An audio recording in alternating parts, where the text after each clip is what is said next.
This is John Walton, and you're listening to the Power Play Point podcast with the Blue Liner on point and Anna Knox. Here's Wilson, and on the right side, he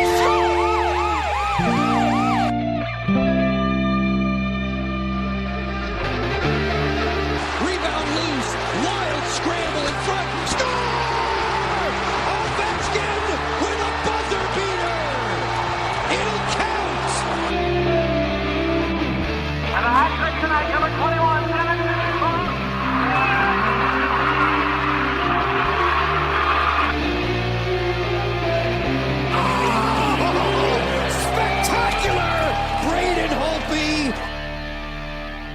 Hello, welcome once again, everybody, to the Power Play Point podcast. This is your host, the Blue Liner on Point. Happy summer, everybody.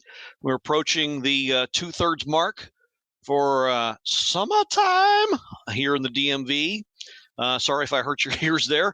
So I hope everybody's having a good summer as we're approaching August last month, and won't be much longer, actually, before we start heading into training camp.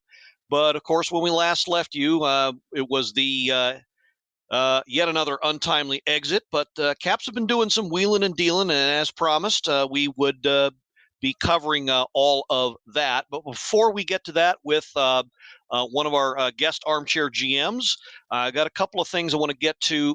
So first, let's, well, it's not all that, well, it could have been that really bad, but no doubt if you've been keeping up with the weather news lately, there's been pretty horrific flooding over the last week over in eastern Kentucky, Perry County to be specific. Well, just so happens one of our great listeners and great Caps fans, Casey Malone, lives there. Just want to be happily report that he messaged me earlier in the day. Him and his family doing all right. Could have been a lot worse, he's telling me, but right now he's without some power, but a lot of his neighbors got hit pretty hard due to the weather. And so we're going to be posting some information about any fundraisers we're aware of for those folks in that area. So he asked that you, all the loyal listeners out there, you in the DMV and beyond, and keep everybody in that area in their thoughts and prayers and hearts. So we do appreciate that. Do appreciate hearing from Casey, and hope they continue to do well as they get through that crisis. So now for something of a happier announcement. So one of our other great listeners from way across the pond in Scotland, him and another of our great listeners, Megan Burrows, are set to be engaged as of this morning. They've announced that, so they're tying the knot. So it's also Grant's birthday, along with Sonia Kendall from the Washington Capitals fans Facebook group.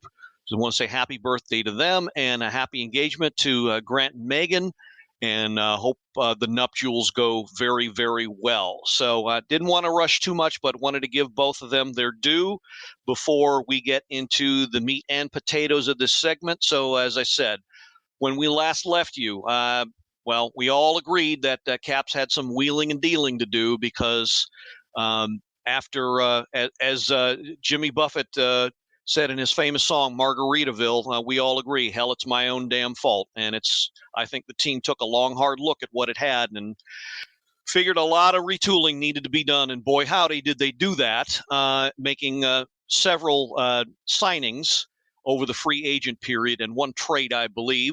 So going to bring on a guest. I invited all you Armchair GMs out there to make your evaluation. I thought maybe we're going to do something beforehand as suggestions for such deals, but it's too much life getting in the way, and I couldn't figure out how we wanted to do it, and too many scheduling conflicts and whatnot. So I put the invite out there. We got a guest on this evening to give his evaluation. You've heard him before, live from the great state of North Carolina.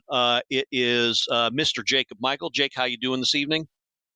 Doing well, man. Hope you are. Pretty good, yeah. So, whereabouts are you in Carolina? I think you said you moved last time we spoke.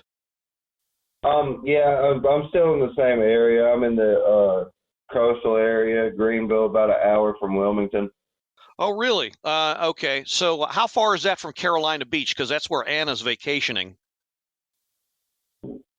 I'm going to be totally honest with you. I'm not sure because I've never been to Carolina Beach. Okay.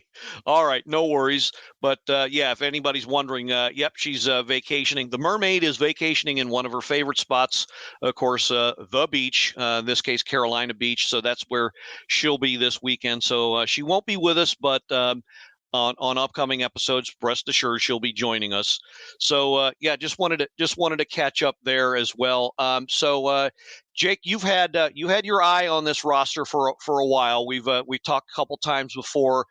You've done a critical evaluation up and down, noting upgrades and fixes where we're needing. Before we get into the five or six transactions, how would you rate the activity overall? Can you give a general assessment of how the front office did this offseason so far? Well, I gave them a B-.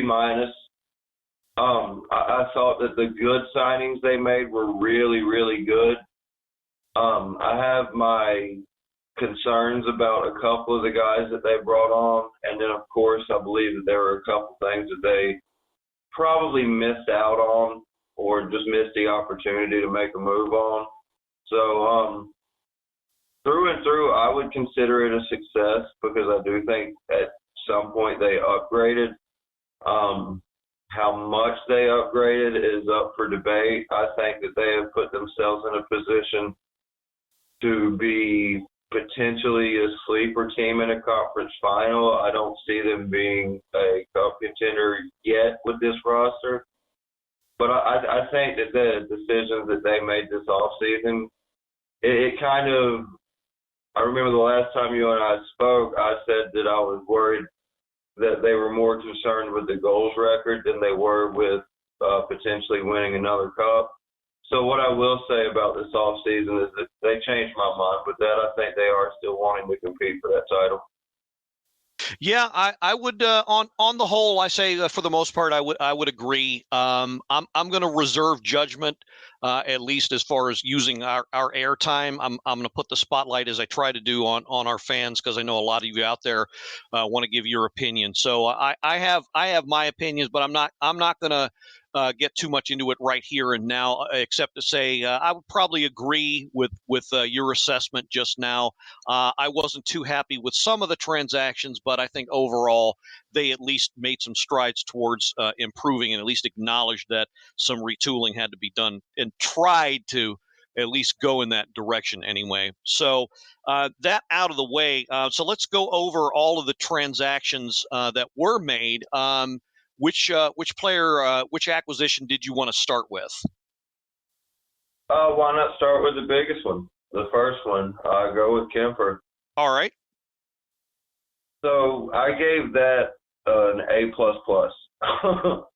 because he is just sheerly by himself, the upgrade that he is from what we've been accustomed to the last couple seasons, it's insane. So last year he pegged in at 37, 12, and 4 with a 921 save percentage and 2.54 goals against. And a lot of people online are, well, yeah, he got Colorado, who got one of the best defenses in hockey. So I went back a little bit further. I went to his career with the Coyotes in Arizona. He's credited for 121 games played, and out of that, he got points in 70 of those games and 155 behind that defense. But here's where it gets a little bit interesting. Like I said, last year he had a 921 save percentage over his time with Colorado. Over that 120-game period stretch with the Coyotes, his save percentage was 920. And he actually had a lower goals against average coming in at 2.43, which is the lowest portion of his career except for 15 games with the Kings, I believe, where he had 932, and his GAA was 2.10. So, I mean, you have your concerns with the injury, obviously with it being an eye injury, and that's probably the most important thing for a goalie is his vision. So, I mean, that would be really my only worry or concern, but it seems like he's come back from that, and he really didn't miss a stride at all. And again, you know, like I said, just him by himself is such an upgrade above what we've been used to in net. I think that was – we kind of saw that one coming. I mean, everyone had pegged him there before free agency started, so I'm glad they got him. I'm glad that they were able to find an answer in that. And he's on a relatively friendly contract as well. Yeah, so, that was going to be my question. What do you think of the cap hit? Well, I like it. I'm looking at it's a little bit top heavy over the front, I believe. I think it was $6 million the first 3 years. Mm-hmm. And then the last 2 years it dips a little bit. But the good thing about that is, say if Ovi's contract expires and he does decide to sign for one more year, you still have your guy in net, and he's not costing you an arm and a leg. So they would still be able to put pieces around him. So, kind of a side question here. I've always been a proponent of going with what you got. Vanacek was a guy that came out of nowhere. He was kind of something of a semi-pleasant surprise. Samsonov was the guy that was supposed to be the netminder of the future. They spent a first-round draft pick on him. Briefly, what do you think went wrong? Well, I mean, I've always seen Vanacek as a Grubauer 2.0. At best, at his very best, he's going to be a fringe starter. And, you know, he might be able to coerce the team into signing him to a long-term deal. But he did very well for what he is. But his talent level is just limited. But, you know, I'm not going to lie. There were times where I had more faith in Vanacek than I had in Samsonov. Now, the problem that I personally think with Samsonov, I just don't think he took the job seriously enough. I really don't. Yeah, and you're probably not alone in that assessment. Well, it shows. I mean, you know, you get an off-ice injury during the pause for the pandemic, and then when the playoffs come around, you're not even available to the team. And then it just seems like, especially, you would think when Vanacek comes on and he's performing so well, you're going to go above and beyond to get that job and keep that job, and he just never did. Yeah, very, very true. Well, the one good thing, other than the fact that they managed to sign a Stanley Cup winning goalie, and obviously a high performing, if underrated, true number one goalie, is once and for all, at least for the foreseeable future, there is no goalie question. There's not going to be that distraction plaguing this team. Now, how far he can carry this team, well, that's obviously going to be yet another question mark to be answered. But it's great to see that they addressed it, although it could be debated that management, caused their own problem and solved it at the same time. But that's for a later episode, I guess. Okay, I would say, it's a pretty good evaluation of that. Probably what was the most important and first signing of the period. Who do you want to move on to next? I'll go to his backup, Charlie Lindgren. All right, let's hear about him. All right, so the guy was a stud last year. Obviously, backup, you have a limited sample size, but he went 5-0-0, didn't lose, and he had a 1.2 GAA and a 958 save percentage. Over his career, he's 10-12-2, 274 GAA, and a 913 save percentage. What I noticed about this is both of the goalies that they brought in have better numbers than both of our goalies did last year. So I think that they really took a long, hard look, not just at Kemper. I think that one was kind of obvious, but I think they actually sat down and took another look at, okay, if we have to go to option 2, what do we got? Obviously, the win percentage over the career isn't there, but keep in mind he spent the first few years of his career in Montreal. And, of course, they made that surprising run to the Cup. But other than that, they have not really been a good team over the last few seasons. So I think that has a lot to do with that. And speaking of Montreal, that means he spent time under the Carey Price umbrella. So I think that they're really going to like what he brings to the table, and hopefully he gets his first career shutout with us.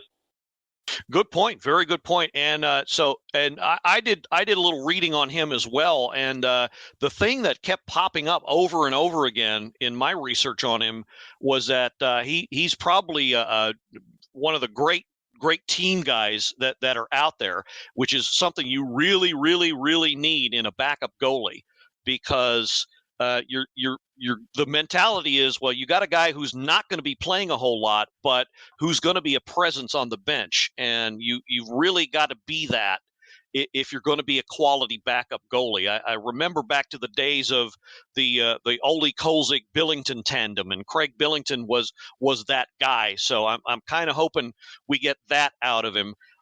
Cap friendly, going to the dollar sign portion of this, says his cap hit is going to be $1.1 million at least for the 3 years. Yes, so they signed him to a 3-year contract. So it's going to be 1.1 for all 3 years. Is that a fair price for a guy who's probably not going to see at most more than 15 or 20 games? Well, when you have a team that's been plagued by goaltending issues, yeah, it absolutely is. And keep in mind, he's been around for about 6 or 7 years now. So that's not much higher than what the league minimum would have been for him. So, if you're going to expect him to come in and fill in a void, and he's given you some longevity with 3 years.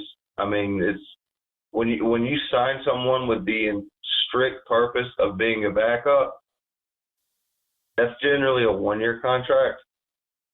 So the fact that they gave him some longevity in it, I think that's a little bit more surprising than the actual number to me. Good point. And so with 3 years, I think the goaltending is definitely set. So with Kemper signed at 5 years, I believe, and Lindgren at 3. So goaltending's definitely set. So that the good thing about that, again, is that it gives them time to develop another young goalie. Hopefully they won't make the same mistake whatever happened before, but that's kind of something that sticks in my craw a little bit, and the fact that they spent a first-round pick on a guy that was supposed to be the guy of the future, and now it's pretty much gone to waste. But at least they made the right pick. I just think he personally did not pan out. I don't think that was really necessarily a statement against management. And you know me, I have been very critical of their front office. That's fair point. I'll definitely go with you on that one, because I think they did see something in him, and I don't think he lived up to his end as much as he could have. But again, it could be argued that he did not have, as others have said, he did not have the environment to thrive. But no, you have a point. It is on him to live up to that potential, and doesn't really look like he did.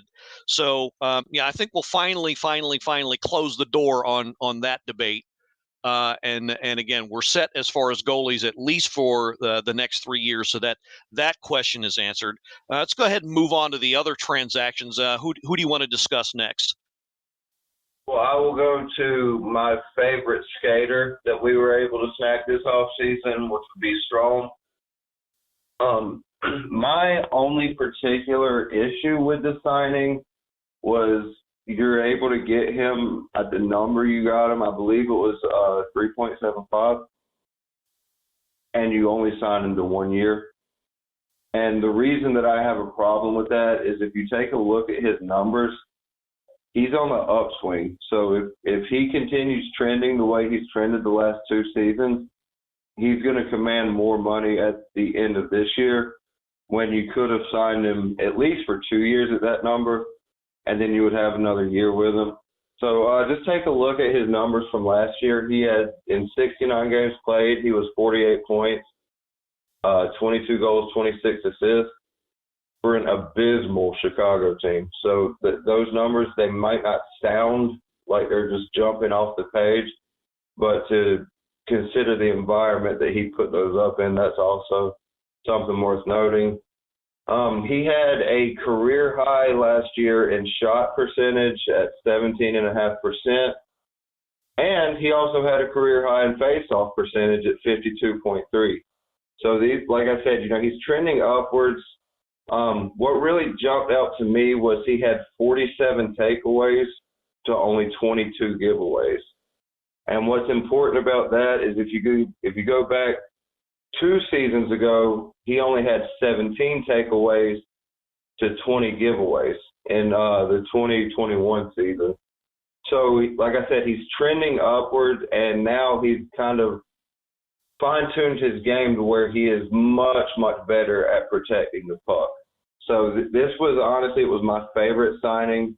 It's a guy who, even when Backstrom comes back, if Backstrom comes back, and the roster gets back to normal, he's still going to be a guy that's going to probably be your third-line center at first, but I think he'll be pretty much cemented in that second-line spot. And he's going to be a guy you can plug in on the power play as well. So I think that was probably my favorite signing. I just wish they would have got him for at least one more year. Well, my thought on that is that I'll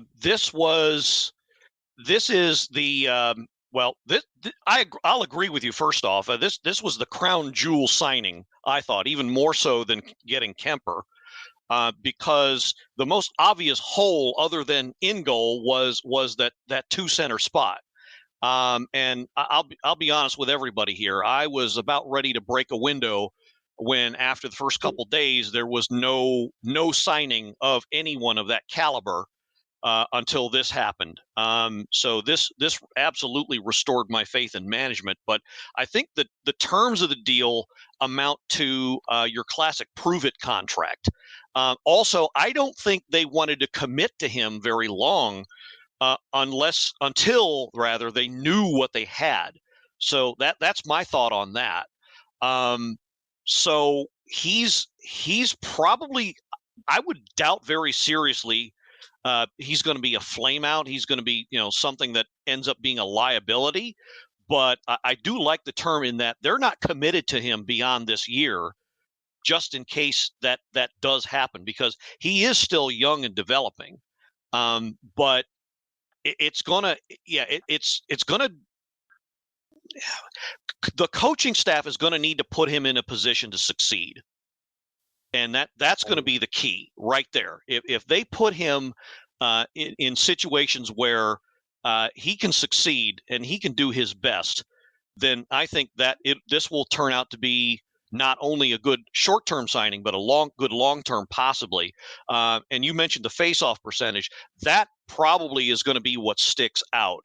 I think everybody's going to be looking for some goals, assists, points numbers to blow up from this guy. I wouldn't bank on that. Watch his face-off percentage, because if you have your second line center winning the majority of the face-offs, that's going to make a difference. It doesn't move the needle over the course of the whole season, but in critical situations, critical games where you have one of your best lines out there and he's winning the draw, that's going to be where the play, how the play improves. I think you're going to see that if you're like me and you're really paying attention to something like that. So that's probably all between those two things. That's what I liked about this deal. Yeah, and as you mentioned, he's going to be a guy that, in terms of situational hockey, probably more impactful than Kemper, although Kemper has a more important job. But it's actually funny you should say that, because I was thinking this when I was running all these numbers last night. I immediately had the same thought to myself that this could turn out to be a bigger deal than Kemper. I was just going to keep that to myself, however, because I did not want any listeners to think I had lost my mind. No, you got to think about the grand scheme of things. We don't know what Backstrom's situation is going to be long term. We don't know what, as far as the depth of the center position, we don't really know what we have. And I think everybody knows what I'm talking about. So I'm not going to be too explicit about that. And we don't even know what we have in particular with Strome, although the trend, on paper, it looks like he's going to be a terrific fit, but you just never know. So I think the 1 year signing, I mean, I know we'd like to have him around for possibly longer, at least at that price would have been nice, but I think committing to only 1 year is actually brilliant because you don't know how well he's going to fit in with this team. And I don't want to put a rain cloud on it. I really don't, because I want him to succeed. I think he is potentially a long-term heir apparent to Backstrom, but just in case he doesn't, I mean, if you think about it, he's already been traded from 2 teams already. So how much of a ceiling does he actually have? I get that maybe the deals were meant because created because he was a bargaining chip rather than a reflection on his talent. But still, he's been dealt twice in his young career already. Well, look at the teams that dealt him, though. I mean, both teams that dealt him were in the middle of a fire sale. You got the Coyotes, who have always been awful in his career.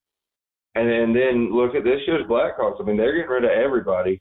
So, I mean, I don't necessarily think it's fair to bring up his trades because he's never been really on a team that was primed for success. And, generally teams like that are probably going to be a little bit more active on the trade wires. So, I mean, I completely understand why he's been traded. So, like I said, I think this will be probably the first time that he's on a team that has a chance to make any sort of run. And when I say I don't like the 1 year, I'm not saying sign him to 4 or 5 years at that number, but at least 2. And if it doesn't pan out, you've got, like you just mentioned, a bargaining chip whenever it comes to the trade deadline. Right. I think if for whatever reason, God forbid, knock wood and all that, he does not work out, then yes, that's probably what's going to happen. Beyond any other semblance of a blow up, which I won't get into here either. But I just want to stress that I think this was overall the best signing of the whole free agent period. The only way they could have improved on things is if they actually got a top 6 defenseman, managed to pull that off. There was one available that just went bye-bye, but we won't talk about that right now. But that would have been the only other piece that could have improved on things further. So, I'm absolutely ecstatic about this signing. But I caution. I just want to put this out there again. I caution fans to not get overhyped about the basic statistics. Where Strome will probably shine is more of your analytics numbers, including faceoffs, zone starts, Corsi Fenwick, that kind of thing, WAR rating. That's become popular lately. So if you're into that, if you're into the analytical stats, look at those more. That's where Strome is probably going to shine more. Don't look for him to blow up with goals, assists, and points, and don't get too down if he has kind of a slow start in that area, because that's probably not where his game is going to be at least not what I foresee in the first few months anyway. He might ramp things up as soon as he gets used to playing on a higher caliber line with higher caliber talent. But I'm cautioning everybody, don't get too down if he starts out and he's not exactly lighting up the scoreboard. So that's my take on that. Okay, so all right, so we got we've taken care of the goalies and Dylan Strome. Who do you want to move on to next? Well, I'll go to the other signing before I talk about who we brought on via trade. Okay. That would be Gustafson, the defenseman out of Chicago. So a couple things kind of really stood out to me for him. I have a couple of good numbers and a couple of bad ones, which is kind of why I'm still on the fence about this one. So on one of the worst defensive teams in the National Hockey League, he managed to average a little over 16 minutes of time on ice a night through 59 games, and his rating was only -4 on that team. So, you know, even on a team that's giving up a lot of goals, not a lot of goals are being scored when he's on the ice. The other good thing about him is in those 59 games, he only registered 14 penalty minutes. So he's not going to be a situational liability. He's not going to be a guy that's going to put your team down a man. And overall, he just seems rather steady on the back end. Couple things I don't like is he has a massive tendency to turn the puck over. 10 takeaways to almost 40 giveaways. He had 39 last year.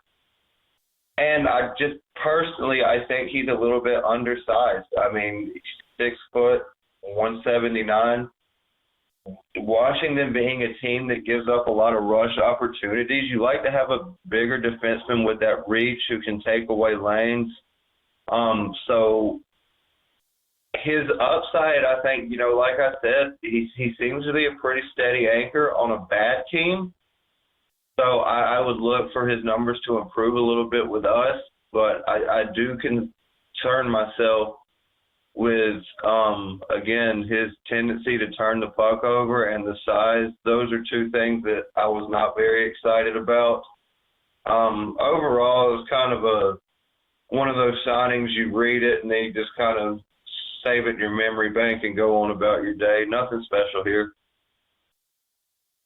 Yeah, I don't want to say I wasn't too wild about it, but I mean it was the right. Well, okay. Well, I think it's obvious to say that the price is right after, you know, it was kind of a foregone conclusion that Justin Schultz would be moving on. So $4 million versus $800,000 for Gustafson. Although, you know, Schultz probably has a lot more upside, more ability as far as his movement, his puck handling, his overall play. But you're right. I do like the fact that if you're going to get a guy, and he has probably one of the better plus minus ratings. Although again, you know, plus minus doesn't always tell the whole story, but it does tell a good part of it. If you're managing to, you know, kind of keep your head above water in that rating on a bottom feeder team like Chicago has been, then that's not pretty bad. And I like the fact that he has some experience. I mean, he's not exactly young. He's 30 years old, but I like what he has the potential to learn under a Kevin McCarthy system.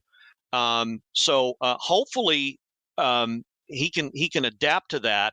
I think it linking up with what you said about his penalty minutes, that might actually be a good thing and a bad thing all at once. It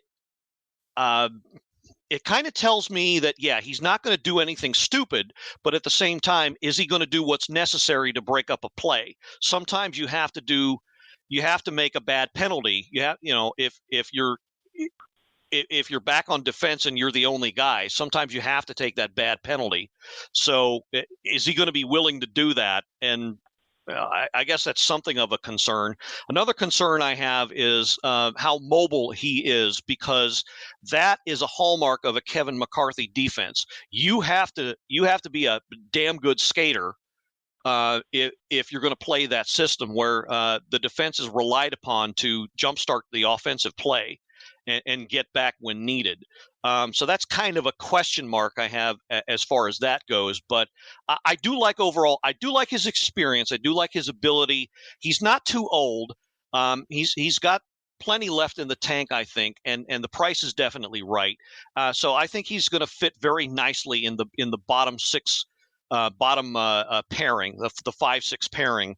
I don't know who they're going to put him with, but I think he fits very nicely down there, and maybe even a 7th D should they decide to go after somebody else in another pairing. So I kind of like this signing, but jury's still out a bit overall. Did you have any other thoughts about Gustafson? I was just going to follow up and say I agree. I gave it a B rating, simply because the money was there. Right. Yeah. It's definitely a good depth signing, and the price is definitely right, especially when you consider his experience. So a good plug-in, pretty better than a Band-Aid, but not much. We'll see how he does, and if he does well enough, maybe he'll earn something a little bit more long term. But he's definitely a we'll see at this point. Okay, so I think you said you wanted to move on to the acquisitions via trade. I believe there was one forward that was involved. Go ahead. Connor Brown. This one I'm still kind of confused about. And maybe you have kept your ears to the ground a little bit more than I have, and have a bit more of an understanding of what they saw in him. I'm guessing they're looking at plugging him as like a 3rd, 4th line option, and potentially on the penalty kill. Even then, going over his numbers, I mean, nothing really to write home about. 64 games, 10 goals, 29 assists. His face-off percentage last year was only 36%, and combining that with a shot percentage of 8.3, which is well below league average. He's kind of average in terms of puck possession. He did have 37 blocks, though, so he's a guy that's not afraid to put his body in front of the puck. Like I said, maybe you know better than I do what they saw in this, what they were looking for. This one just really confused the hell out of me. Well, I will go a step further, and this was the transaction that made me want to pick up and throw my laptop through a window. I'll be honest. I could not understand this at all. Especially when, okay, I'm trying to dig up what exactly was given up for him. Most of the fan base is screaming about, how we gave up so many draft picks and so many other deals previously. How do you give up? What's that? I think they gave up a 2nd rounder for him. Yeah, that's what I don't understand. I don't even think he's worth a 3rd rounder. But what I don't understand is how do you give up any high round draft pick for a guy who's going to be earning as much as your 2nd line center? I think more so, actually. I think his cap hit's going to be 3.6 for next year. How do you pay a guy that much for a guy who's never given you more than 30 plus points a season, is a career 3rd and 4th liner, and will probably be spending most of this time, if not killing penalties, then sitting on the bench? I don't know. I did not understand this deal at all. And then, so I turned to some of my other trusted confidants, and what I got back was, he's another potential TJ Oshie. He's another potential Tom Wilson in that he can kill penalties. I don't see either. I got to be honest. I don't see either one. I don't see how they see any of that in him. He's undersized. So how do you expect him to play a physical game a la Tom Wilson? As you just mentioned, he has no offensive ability at all.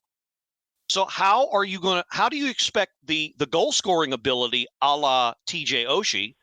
I don't get how I don't get how you can make either one of those comparisons. So this, I don't. And I'll take it a step further too. If he's going to be killing penalties, you need to have a much better face-off percentage than 36%, because those face-offs are going to be in your own zone.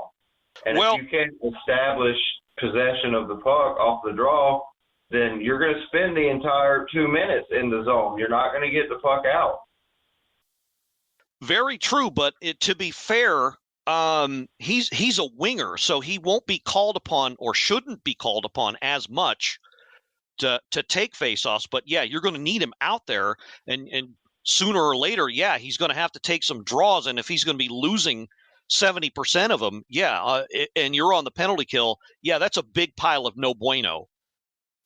Well, I bring that up because in Ottawa, that was his job. He took over 75 faceoffs last year. Oy. Yeah, I do not understand this deal at all. He was drafted by Toronto, back in 2012. Played several seasons with them, then moved on to Ottawa. And yeah, admittedly, yeah, he was on a bad team, but still, the man is a career bottom six forward, and you're paying him. Everybody's screaming about cap space. You're paying a guy who probably will not give you more than 35 points and has the potential to be a defensive liability.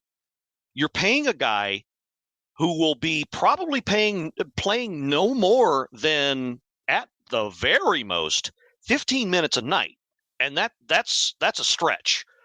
It'll probably be more realistically like 10 to 12 a night. You're paying him $3.6 million. You out there on the other side of the speakers, the earbuds, what have you, wherever you're listening from, if you can explain this signing to me, have at it, because I don't know. I don't know. And anyone else that's going to be coming on with me as a guest Armchair GM, you're welcome to do it too. But yeah, that's my opinion on this deal. I have no idea why they went out and got him, unless they feel like anyone in the bottom six right now is going to be a liability, or well, the only thing that just popped into my head, frankly, is they don't think Carl Hagelin will be coming back at all, which is a very real possibility. And this guy is going to be, a very expensive Band-Aid. Yeah, I still think I would prefer to have Carl Hagelin with an eye patch. I'll agree with you there, and I'll leave it at that. Yeah, it didn't make sense to me, because looking at it, I think the only thing that would make him exempt from a trip down to Hershey would be his contract. Yeah, I'm pretty sure. Yeah, he's this is a one-way contract, I'm pretty sure. So I don't know. I don't know that they can send him down, and I mean, this is what I don't get. They're comparing. Some fans are comparing him to Oshie and Wilson, and yet I think some of the same fans out there bitched and complained about how much we were paying Richard Panik.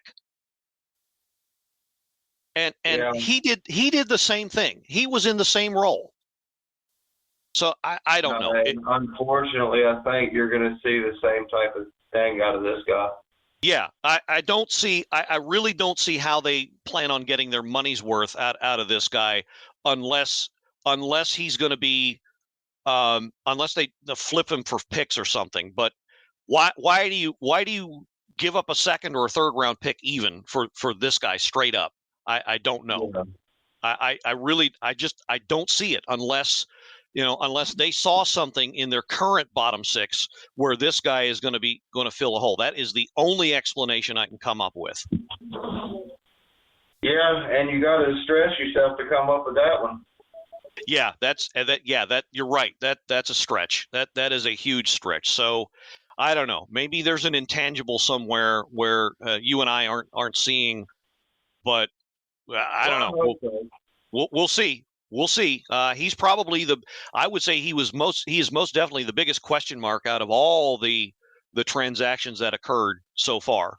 And yeah, I mean, if he does provide a benefit, I mean, so much the better, but I just can't see it. I don't see it right now. We are on the same page. Very good. All right. Okay, so I think there was one more acquisition, or one more, or was that pretty much it? Yeah, I think that's the only 5 that I have. I do have a couple of misses. Like I said, going in, that things that I think they could have made moves on, and just maybe they were trying and it didn't pan out, or they just let them go under the radar. Detroit got Dominic Kubalik for 2 years at $2.5 million per. Oh yeah, I would have loved to have seen. Yeah, made that happen. I would have loved to have seen him in a Caps jersey. And that's my biggest miss. That number, you almost have to make that happen. And you can pair them up with Strome. They came from the same. I'm not really familiar with how much time they spent on the ice together in Chicago, but you could have legitimately solidified your second power play. And at that point, you can make Matt the kind of an expendable piece, or he could be on the third line if his production's not up. Oh yeah, so yeah, we are again, we are 150% on the same page. Kubalik would have been a stellar addition to. He probably could have played the number 1 unit on the power play, but either way, he would have been. I mean, every time the Caps, my one memory of whenever the Caps would play Chicago, and Chicago would get a power play. I would hear 2 names over and over and over again when Chicago would get a power play: DeBrincat and Kubalik. And Kubalik over and over again would come out of Joe Beninati's mouth whenever Chicago got a power play. So I would have loved to have seen him and what he can do to rejuvenate that unit. Because he's probably one of this might be a bit hyperbole, but he's probably one of the better skaters in the whole league. I would say. I agree with you. And I also think he's probably one of the I know obviously we pay attention to it when he's playing us, but league-wide I would say he's probably one of the most underrated power play players in the league. Bar none, for sure. No argument. All right, so the other miss I have, and it stems from a trade that you and I talked about that kind of confused both of us, was the Hurricanes acquiring Brent Burns. As soon as I saw that, I said, okay, who are we sending Carlson to? We had an opportunity to move on from that contract, and Mike Greer actually retained a third of the salary. So just running Carlson's numbers, the opportunity to move him is there, and especially at that time of the season when teams are making so many moves, it's going to be easier to get out from underneath that contract, and it just seems like they're not even interested in hearing offers. But based off of the salary retention, we could have went from spending $8 million a year on him to spending $2.65 million a year. Yeah, so, I like that idea a lot, but my only counter to that is, Mike Greer might be a first-year GM, but he ain't that stupid. No. He's already got one pretty hefty contract for a defenseman in another guy named Carlson, different spelling. So he's not going to take on. Well. If he can at all avoid it, he's not going to take on another contract while he's getting on. I wasn't necessarily saying send John to San Jose, but anywhere. Yeah, I was just saying that the Burns trade really opened my eyes to the fact that moving him is not as difficult as I once thought it would have been, especially when you make a trade like that and it kind of sets a different precedent. Yeah, no, our loyal listeners will know that for well over a year now, I've long since been a proponent of moving him and that contract, and for all those out there that think I hate him, I don't. I still think he's got a lot to bring to the table, but as Jake, I think you just alluded to, you move him now while he's still got worth. That's one reason to do it. The other reason to do it is, well, his overall ability is beginning to decline. So sooner or later, that contract is going to be even worse than what it is now, because you're not going to get the return. So yeah, you make the deal now, but yeah, I just don't see anybody taking on that contract, even though you do make a good point in that there are teams out there that might be willing to do it, but I just don't see anyone out there unless they really think they are one power play quarterback away from being a contender. Or a team with a young defenseman core that's kind of bottom tier in the league right now that could use a big name to draw in. Very true. Very true. So other than I'm looking at you. Yeah. Other than those misses, and given what the roster looks like now from top to bottom, and maybe even perhaps taking what's going on in Hershey as well into account, looking at the organization as a whole, I guess, where else do they need to improve? What would you suggest that they do, if anything, to kind of improve things? Well, it's funny because when I moved into the new place, I've got a big board. I think I showed you, and I wrote down needs, and this was before free agency started. And the 4 biggest needs I had were starting goalie, cap space, second to third line center and right winger, and second pairing defense.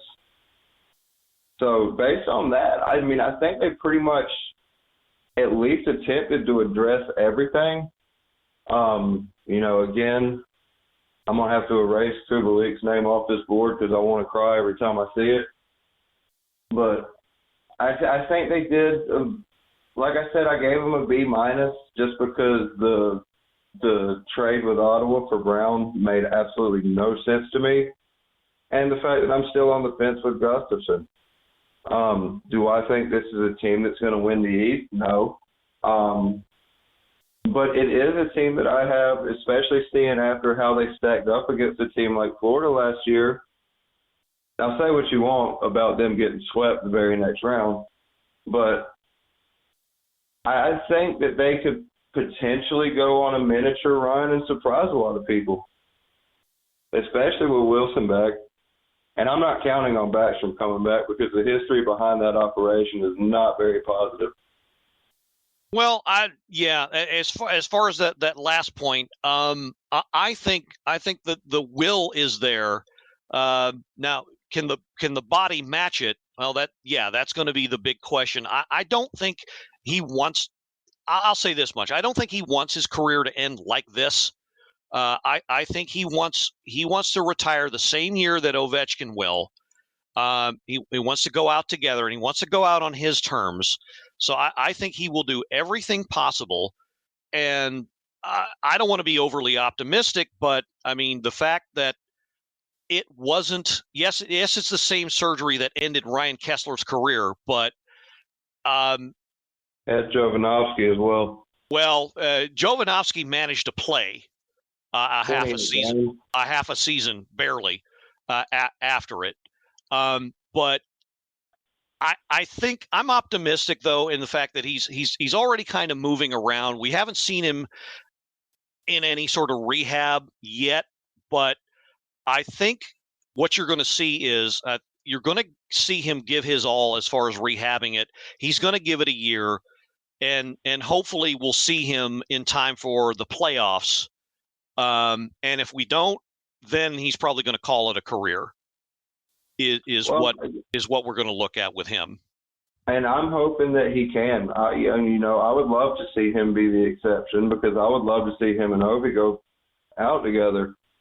But also at the same time, too, if he is able to manage a comeback and he's rather pedestrian or kind of a shell of himself, then we have to visit the issue of his contract.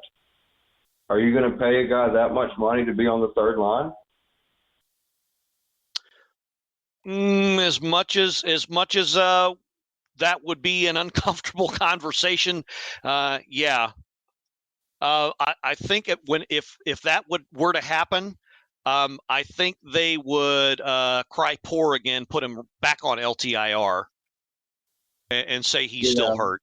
That might be an option. He's the type of guy. Yeah, but I also believe he's the type of guy that would restructure if he sees that it's that much of a liability. I don't think he would handcuff the team. No, I don't think he would either. Now, for my part, and I know I said I wasn't going to give too much of my opinion, but for my part, I would say that they've got some work to do. I mentioned this before. In a Kevin McCarthy defensive scheme, your defensive pairing is responsible for jump-starting the play and has to be fast enough and adept enough with the puck, not only to control the play, but also make up for any mistakes and be fast enough to get back should there be an untimely turnover. Pardon me, I would myself, I don't think there's one out there anymore, but I would like to see, well, for one, a younger version of Carlson be signed. Like I said, I don't think there's one out there anymore, but I would at the very least like a younger, faster defenseman who can play that type of game for 20-plus minutes a night. What we have, unfortunately, is guys who are a year older and they weren't, spring chickens to begin with. So that kind of worries me when you are as over-reliant on the defensive pairings as you already are, and you didn't really get any younger on that end. That's the part of the movements this season that bother me, because they didn't really make any strides towards improving that. But on the bright side of things, I hope everybody liked that reference, by the way. They've got two potential replacements long-term coming up from Hershey in Lucas Johansson and Alex Alexeyev. So I think they're going to hold off on that until they see what they've got in those two and move them up, maybe give them 15 to 20 games with the big club this year and see what they got there. So that might be why they're not active in that market, for my money anyway. Yeah, and I think that you are going to see them this year, Alexeyev especially. Yeah, I would be very surprised if Alexeyev does not get, at the very least, a long look in training camp and maybe 10 to 20 games this year, depending upon availability. If not, why did they spend a first-round pick on him? So, right. Yeah. So Vari's panned out, so why not go for two? Right. Exactly. And I'm hoping Faravari has not hit a wall, because it sure looked like he did in the last 10 games in the season. I don't think he had a terrible playoffs. I think he could have done better.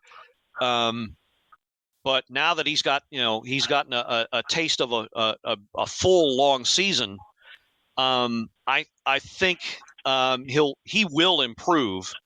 I don't know that the top pairing is the proper place for him, at least not yet anyway.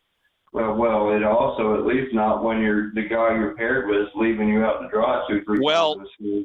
Yeah, and then I'll just come out and say it. His assignment last year was pretty much Carlson's babysitter, and I don't think there's too many out there that will argue with me on that point. But when you look at it, yeah, that's pretty much what he was. And if you paid attention in what he did in a couple of games, he does have some ability with the puck. But when you've got one job and it's the exact opposite of what your talent speaks of, then you're not being used right. And that's why I say he probably shouldn't be on that top pairing, at least not right now. But as has been said by others, I'm not on the coaching staff. I'm certainly not a paid consultant either. That's just my free 2 cents. All right. So, did you have any other kind of stray thoughts, observations, anything else you wanted to put out there? No, I really hope we see an improvement from the last few seasons. I thought that they were a little bit more proactive this off season than recently. So I'm just an armchair GM. I'm not an actual one. So I'm hoping this pans out. Like I said, I like the offensive addition with Strong. But, it's typical Capitals. They do one thing that makes me so happy, and then they go out and trade for Connor Brown with a second-round pick. So it's a love-hate relationship with the team. Yeah, a lot of good things happening, a lot of fixes made, but unfortunately, like you said, a lot of question marks to go right along with it. So it's going to be up to the coaching, I think, to meld in the new players and mesh what they have to offer with what's already there. And if they can do that fairly well, I think everybody's going to like what they see. But we're not going to know till mid-October at least if that's going to pan out. So, but at least with this bunch, I'm more hopeful than I was, say, end of May. I would agree with you. I'll go as far as well as to say I think they improved enough to get out of the wild card. I think they'll finish top 3 in the Metro. Yeah, I think they're at worst case scenario. I think they're definitely on paper anyway a playoff contender with this group.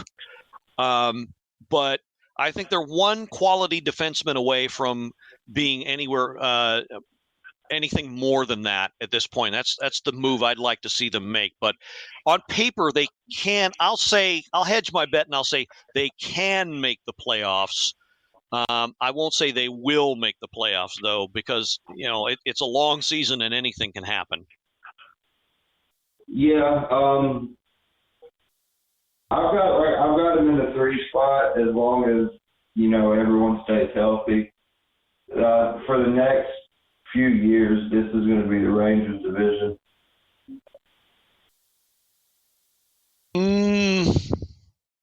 If they make some adjustments, especially with their defense, although I like what they've got with Trouba and Keandre Miller, but if they can get another quality mid-level defenseman, mid-pairing defenseman, they would have it locked up. I'm not going to go that far with that team, but yeah. They have a brick wall in net, and then they just fortified their top 6 with Trocheck. So I don't see anyone really outpacing them for at least the next 2 years. Yeah, they've still got some proving to do, at least to me. But I would say, for my money, they're the one solid shot to make the playoffs in that division. But I wouldn't label them a cup contender just yet. But they're very close. No.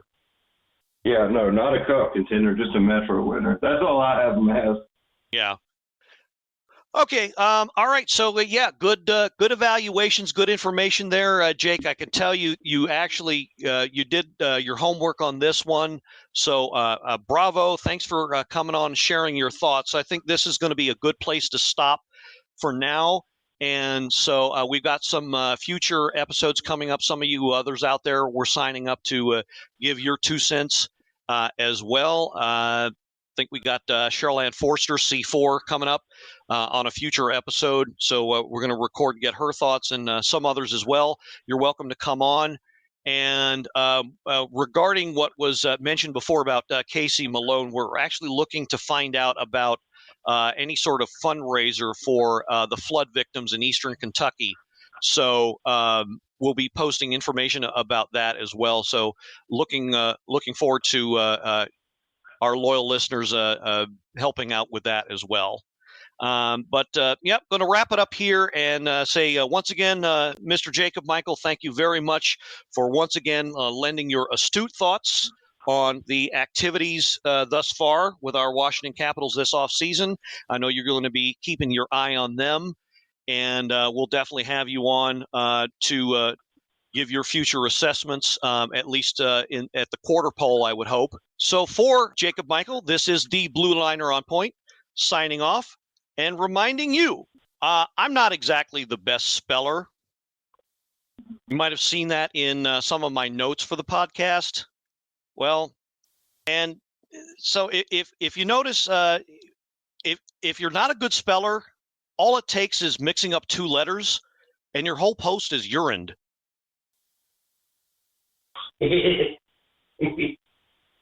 Hallelujah, and let's go Caps. Go Caps. This has been another episode of the Power Play Point Podcast. All episodes are available from Apple Podcasts, the Podbean app, blueliner77.podbean.com, and now available from Stitcher. Music by Joe McAllister, voiceover by Jeffrey Conkle.